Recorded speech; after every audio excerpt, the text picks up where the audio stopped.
승복에 대한 약속이 있어야 지금의 분열과 갈등을 그나마 최소화하고 헌법재판소 결정 이후에 어떤 정치적인 혼란을 극복하고 국민을 통합시키고 지금 우리나라가 당면한 여러 가지 위기들을 극복하는데 그래도 정치 지도자들이 하셔야 될 도링 아니냐 그렇게 생각했는데 아직까지 이재명 대표도 어떤 유튜브 채널을 나가서 지나가는 말 비슷하게 한 건 있습니다만 공식적인 메시지가 없는 부분은 굉장히 아쉽게 생각을 합니다. 저는 이런 이 정치인들의 어떤 승복 이거는 헌법재판소 결정이 난 직후도 굉장히 중요하다고 생각합니다. 우리가 예상을 해보면 헌법재판소 결정이 나오고 난 직후에 극심한 분열과 갈등, 혼란, 소요 사태, 또 8년 전에 우리가 겪었던 그런 불상사가 혹시나 있을 수 있지 않을까 그런 생각, 그런 걱정을 하는데 그래서 헌법재판소 결정이 난 직후라도 저는 대통령과 이재명 대표 그리고 국민의힘과 민주당, 여야 모두 헌법재판소의 최종적인 결정에 저는 승복하는 게 맞다 생각을 하고 더 이상 정치인들이 탄핵에 찬성하는 시민들, 반대하는 시민들 그분들이 정치적인 의사표현은 자유입니다만 더 이상 정치인들이 거리에서 광장에서 그 시민들을 선동하고 그런 일은 없기를 바란다는 그런 말씀을 드립니다. 하고 통합하려면 저는 국민의힘 내부도 중요하다고 생각합니다. 오늘 대구시당에 와서 드리고 싶었던 말씀 중에 하나가 우리 국민의힘 내부에서 단결을 하는 게 중요하다. 그런 생각입니다. 우리 국민의힘 내부에는 국회의원들 또 당협위원장님들 우리 사회에는 탄핵을 둘러싸고 생각의 차이가 분명히 있습니다. 저같이 탄핵이 불가피하다고 생각하는 사람도 있고 또 다수 의원님들, 위원장님들은 탄핵에 대해서 지금 반대를 하고 있습니다. 8년 전에 우리가 탄핵을 둘러싸고 당이 크게 분열이 되어서 그때 우리가 정권을 내준 적이 있습니다. 그때의 어떤 스라링 기업과 그 이후에 문재인 정부 5년간의 어떤 적폐청산, 정치 보복과 또 여러 가지 대북 정책이나 경제 정책, 부동산 정책의 실패 이런 걸 보면서 그동안 우리가 느낀 게 많습니다. 저를 포함했어요. 그래서 이번에는 탄핵에 대한 찬성과 반대를 두고 우리 국민의힘 내부가 더 이상 이 문제로 분열하는 일은 없었으면 좋겠다. 그런 저희 바람을 말씀을 드리고 싶습니다. 근데 뭐 제 자신이 당사자였고, 근데 그 이후에 또 세월이 지났는데 아직도 탄핵의 강을 완전히 건너지 못한 거 아니냐 이런 안타까움이 있어서 제가 국민의힘 내부의 그런 문제에 대해서 말씀을 드린 겁니다. 마지막으로 이제 한두 가지만 말씀을 더 드리겠습니다. 저는 대구에서 태어나고 대구에서 학교를 나오고요. 그리고 정치도 대구에서 했습니다.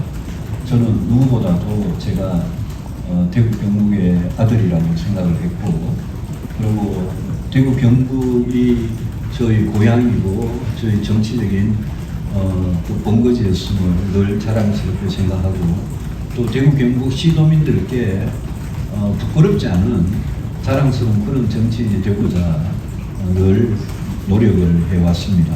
그리고 저는 보수 정치의 개혁에 대해서 정말 대한민국이 잘 되기 위해서는 우리 보수가 똑바로 서야 되고 보수 정치가 바로 서야 한국 정치가 바뀐다.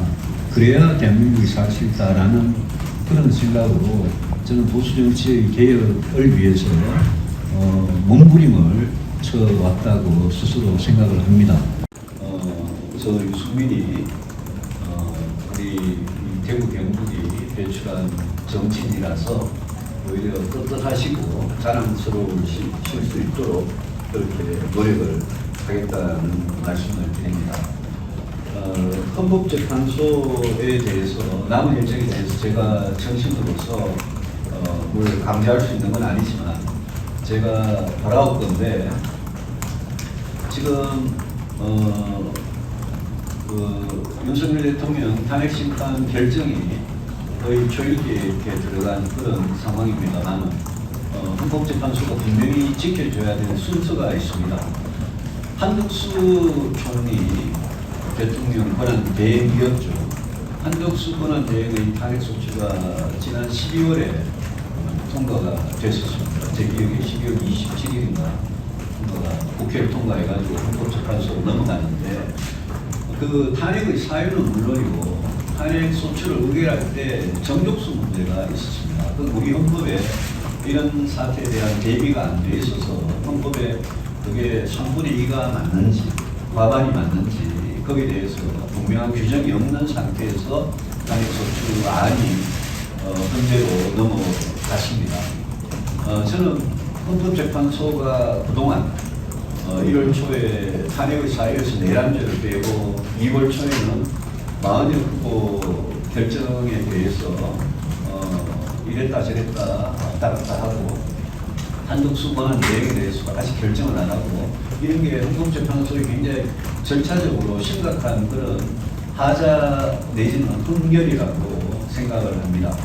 그래서 이번에 마지막 이제 결정을 내릴 때 이런 절차적인 어떤 문제 이거를 더 이상 이런 문제를 이야기하면 안 되기 때문에 분명히 요구하는 것은 헌법재판소가 한덕수 권한대행의 탄핵을 먼저 결정을 하고 그 이후에 윤석열 대통령 탄핵 심판을 결정하는 게 맞다고 생각합니다. 이재명 대표에 대해서 한 말씀 마지막으로 드리겠습니다. 이재명 대표의 2심 재판이 3월 26일 다음 주에 있습니다. 우리 당 일각에서 이재명 대표 2심 선고 나고 난 다음에 윤석열 대통령의 탄핵 심판을 하라 이런 요구도 있는 걸로 알고 있습니다만 하나는 헌법재판소가 하는 일이고 하나는 법원이 하는 일이라서 우리가 강제할 방법은 없다고 생각합니다. 다만 이재명 대표가 3월 26일 날 2심 판결에서 만약 피선거권이 박탈되는 그런 유죄 선고를 받는다면 저는 이재명 대표는 만약 윤석열 대통령 탄핵이 인용이 되더라도 그래서 조기 대선이 2개월 안에 치러지더라도 저는 2심에서 유죄 판결을 받은 사람이 대선에 출마할 자격은 없다고 생각합니다. 이재명 대표는 그 재판뿐만이 아니라 지금 5개의 재판에서 선거법 위반보다 훨씬 더 중요한 그런 이 범죄 혐의로 재판을 받고 있는 사람입니다. 오늘도 기사를 보니까 무슨 미국의 AI 전문가 유발 하라니 하고 무슨 면담을 하고 대화를 하고 이런다 그러는데 또 많은 정책들을 발표하고 그러는데 이재명 대표는 우리나라 대통령 선거 역사상 그런 범죄 혐의자가 대선에 출마한 적도 없습니다. 그리고 만약 이 대통령이 만약 조기 대선에 출마를 해서 대통령이 당선이 되더라도 헌법 84조의 재판을 어떻게 앞으로 하느냐도 헌법에 규정조차 없습니다. 그거는 그런 사람이 후보로 나올 거라고 아마 우리 헌법을 만드신 분들이 예상도 못했기 때문에 그런 거 아니냐 그런 생각이 듭니다. 근데 이제 민주당이나 이재명 대표가 최근에 이제 여러 가지 행보나 은행들을 보면 2심에서 유죄 판결이 나오더라도 무죄 추정의 원칙을 주장하면서 대선에 출마할 거로 많은 사람들이 예상을 하고 있습니다.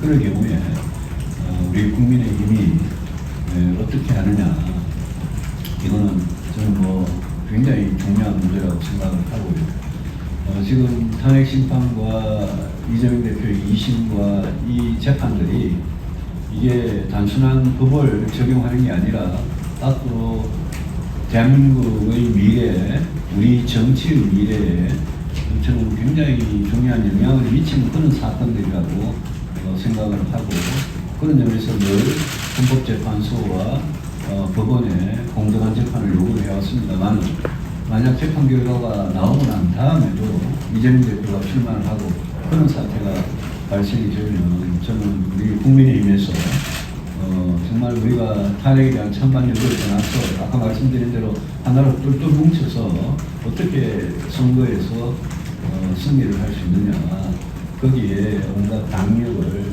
좀 집중을 해야 된다. 그리고 제대로 된 대선 전략으로 이재명을 상대를 해야 된다. 그런 생각이 듭니다. 얘기를 하셨는데요. 네. 어떤 얘기를 좀 전해주고 싶은지.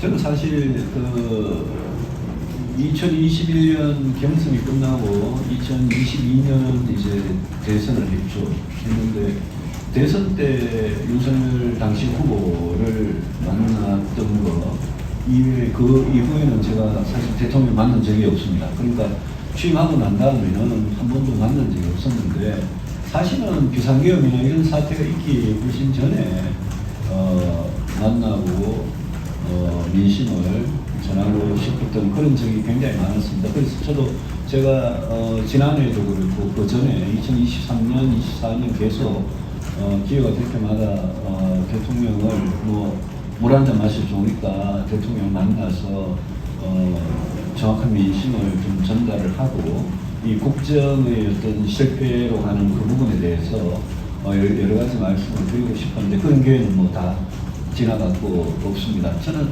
언제는 대통령, 지금 오늘 이 시각까지도 대통령이고 직무 정지되었지만 대통령이기 때문에 만약 만날 수 있다면 우리 대한민국의 어떤 나라의 미래나 또 보수의 미래, 우리 당의 문제, 여러 가지에 대해서 저는 대통령도 분명히 역할을 할 수 있는 분이기 때문에 그런 이야기를 좀 드리고 싶다는 마음에서 그런 이야기를 한 적이 있습니다. 기대하는 목소리가 더 커지고 있고 당내에도 저는 그런 분위기가 있는 걸로 느낍니다.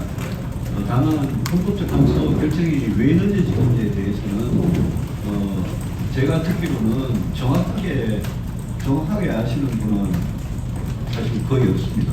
저보다 이렇게 짐작을 할 뿐이고요. 그게 쟁점이, 탄핵 심판의 쟁점이, 주요 쟁점이 이렇게 여러 가지가 있는데 거기에 대해서 재판관들의 어떤 합의나 이런 게 잘 이루어지지 않고 서로 설득을 하고 이런 과정에서 늦어지는 건지, 아니면 기각 내지 각하를 주장하는 사람들이 진짜 그 재판관들 중에 몇 명이 있어가지고 그것 때문에 늦어지는 건지 저로서는 내부 정보가 없어서 알 수가 없습니다. 다만 저는 많은 분들이 3월 초부터 시작해가지고 결정이 난다 이거는 주로 민주당에서 그런 이야기들도 많이 나왔고요. 또 전례에 비추어서 박근혜 대통령, 노무현 대통령 때의 어떤 스케줄에 비추어가지고 그런 이야기를 하셨는데, 저는 이번에는 헌법재판관들이 굉장히 신중하게 처리하는 것 같아서 저는 그거는 옳다고 생각을 합니다. 왜냐하면 제가 아까도 헌법재판소가 그동안 절차적인 하자가 있다라고 말씀드렸지만 헌법재판소 결정문이 나오면 그걸 많은 국민들께서 보시는데, 제가 어떤 여론조사를 보니까 어떤 결정이 나오더라도 나는 납득할 수 없다, 승복할 수 없다라고 하는 국민들의 퍼센트가 무려 42%나 되는 지난주 여론조사를 보고, 이건 정말 앞으로 결정 이후가 문제다, 결정 이후에 이렇게 승복하지 않겠다라는 그게 인용이든 기각이든 승복하지 않겠다라는 그 많은 국민들을 어떻게 정치권이 납득을 시키고 이해를 시키고 이렇게 이 통합을 고소를 할 거냐. 저는 그게 굉장히 정말 현실적으로 심각한 문제다라고 생각하면서 그와 동시에 헌법재판소의 결정문이 저는 굉장히 중요하다고 생각합니다. 결정문을 보면 국민들께서 왜 헌법재판소가 그런 결정에 도달하게 됐는지를 아실 거니까 보도나 결정문을 다 읽어볼 수도 있으니까요. 그래서 저는 결정문이 지금 그동안 제기된 여러 가지 쟁점, 비상계엄과 포고령과 국회와 선관위를 군과 경찰을 동원해서 제압하려고 했던 부분과 또 주요 정치인들을 체포 내지는 그런 시도가 있었는지 그 여부에 대한 그런 쟁점들이 있고, 또 한편으로는 윤석열 대통령과 그 변호인단이 한 번도 그 주요 혐의들에 대해서 이게 정말 자기들이 탄핵을 당할 만한 그런 잘못을 저질렀다는 그런 이야기를 한 적이 없습니다. 그러면서 여러 가지 변론 과정에서 여러 가지 주장들을 했습니다. 저는 윤석열 대통령 측의 대통령과 그 변호인단들이 그런 주장들에 대해서 헌법재판소가 상당히 상세하게 팩트와 사실과 증거에 근거해가지고 답을 하는 게 맞다. 그거는 탄핵을 반대하는 시민들 입장에서는 거기에 대한 헌법재판소의 판단, 그 판단이 근거 이런 걸 들어야만 그 중에 일부라도 납득을 하실 수 있는 겁니다. 그래서 저는 결정문이 굉장히 공정한 결정문, 그리고 굉장히 투명한 결정문, 이런 결정문이 나와야지 국민들의 어떤 분열과 갈등을 최소화하는 데 도움이 될 거다, 그런 생각을 합니다. 정부에서 이 개헌론이 제대로 먹히고 있는지는 좀 의문이 듭니다. 그래서 예. 지역민들한테 어떻게 이 차기 개선을 전제로 한 이 개헌을 좀 설파하실 생각이신지. 개헌 이야기시죠? 개헌, 네. 예. 헌법 개정에 대해서는 윤석열 대통령께서도 최후 변론에서 분명히 약속을 하셨지 않습니까? 저는 헌법 개정에 대한 윤석열 대통령의 약속이 사실은 그보다 훨씬 더 빨랐으면 좋았을 거다라는 그런 생각을 합니다만, 어쨌든 뒤늦게라도 최후 변론에서 만약 기각이 되면 헌법을 개정하고 자녀 임기에 연연하지 않겠다라고 분명히 말씀을 하셨고요. 헌법 개정 문제는 저는 오래전부터 생각이 분명합니다. 아주 장기적으로 보면 우리가 통일이 되고 경제적으로 굉장히 안정이 되고 지금의 여러 가지 나라의 문제들이 어느 정도 좀 해소가 되고 그러면 저는 의원내각제나 양원제 이렇게 가는 게 맞지만, 저는 그 이전에는 대통령 4년 중임의 대통령제를 하는 게 맞다고 오랫동안 제가 주장을 해왔고요. 다만 돌이켜보면 5년 단임이냐 4년 중임이냐 그거보다가 더 중요한 거는 87년 헌법이었는데요. 87년 헌법을 그대로 갖고 있으니까 1987년 이후에 지금 38년이 지났습니다. 38년 동안 우리가 8분의 대통령이 있었는데 그 8분의 대통령이 어떻게 됐느냐. 감옥에 가고 탄핵을 당하고 구속이 되고 비극적인 결말을 맞고 했던 그 역사를 우리 국민들께서 다 알고 계십니다. 이게 왜 이러냐.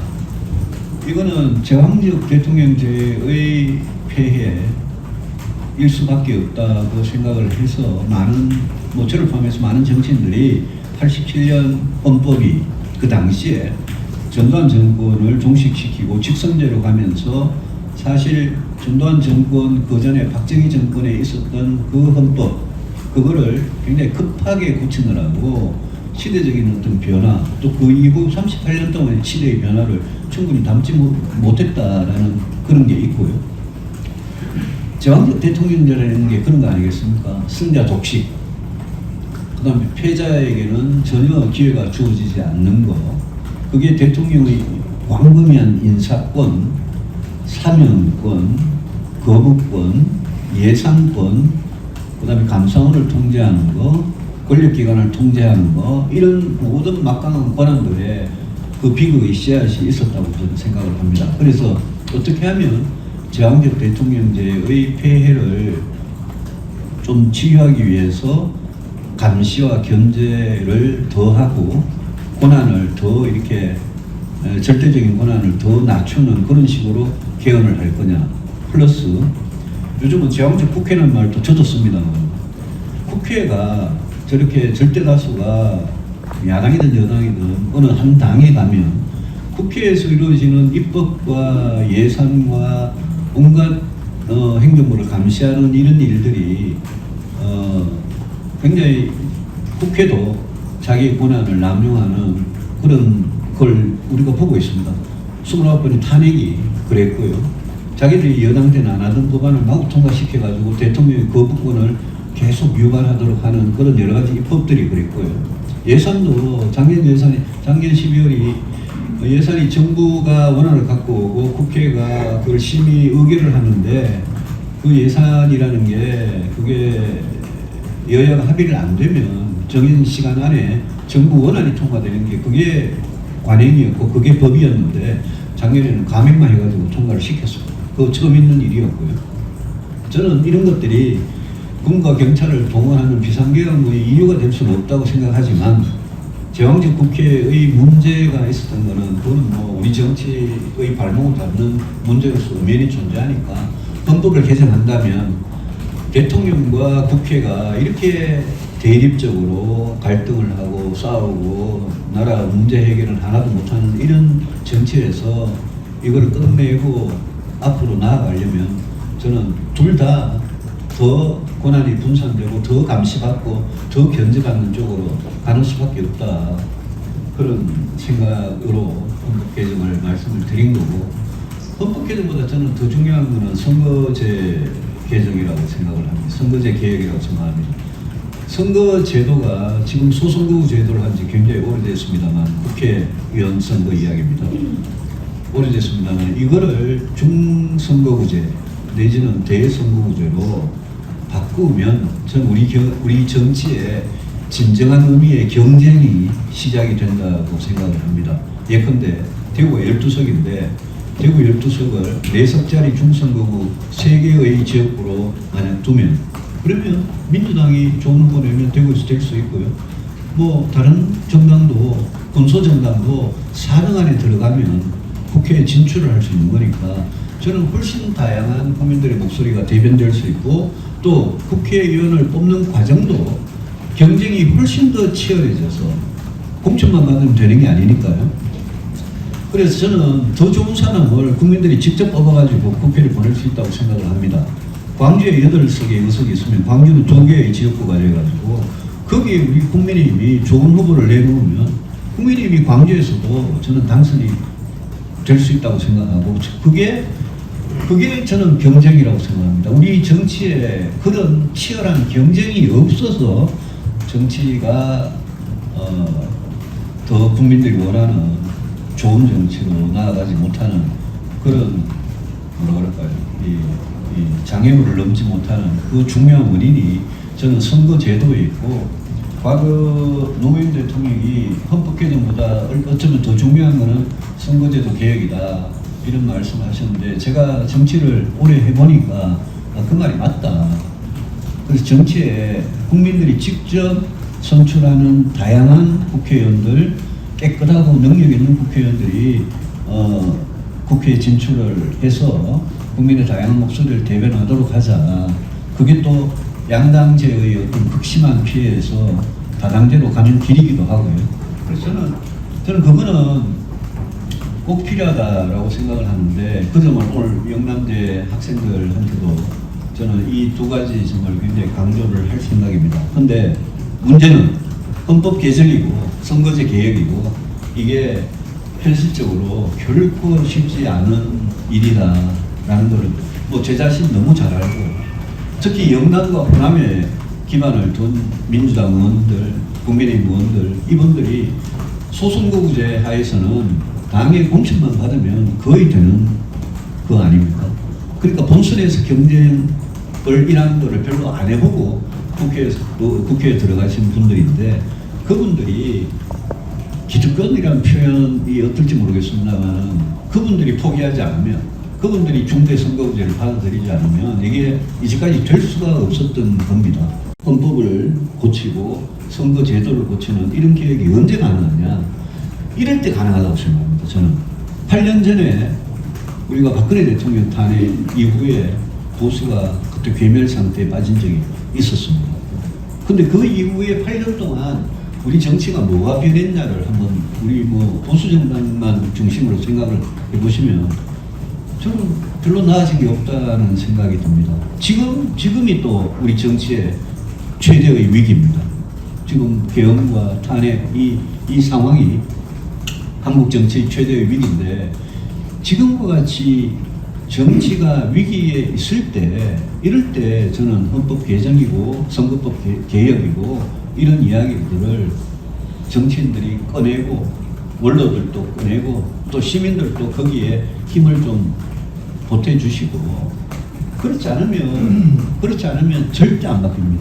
그렇지 않으면 지금 제도를 그대로 두고 소선거구제 그대로 두면 국회가 그대로 가는 거고 지금 대통령 제도제를 그대로 두면 그냥 윤석열에서 다른 사람 누군가로 사람만 하나 바꾸는 겁니다. 그래가지고는 한국 정치가 변화를 할 가능성이 없다. 정치가 변하지 않으면 그러면 우리나라가 지금 여러 가지로 경제는 성장을 못하고 있고 인구는 세계 최악의 위기고 양극화도 사람들이 느끼는 양극화 불평등도 굉장히 심각하고 이런 시대적인 문제를 이거를 해결을 하는 게 정치인데 정치가 바뀌지 않으면 저는 나라의 미래가 너무 어둡고 저는 많은 국민들께서도 정치를 뜯어고치지 않으면 이 나라 미래가 너무 어둡다라고 저는 다 그렇게 생각하실 거라고 믿습니다. 그래서 이럴 때 누가 그러면 고양이 목에 방울을 달 거냐 누가 머리를 깎을 거냐 이 문제가 있는데 이럴 때 저는 책임이 있는 정치인들이라면 헌법 개정의 문제하고 선거제 개편의 개혁의 문제 이 문제를 절대 경시하거나 일부러 방치하거나 그래서는 안 된다는 생각.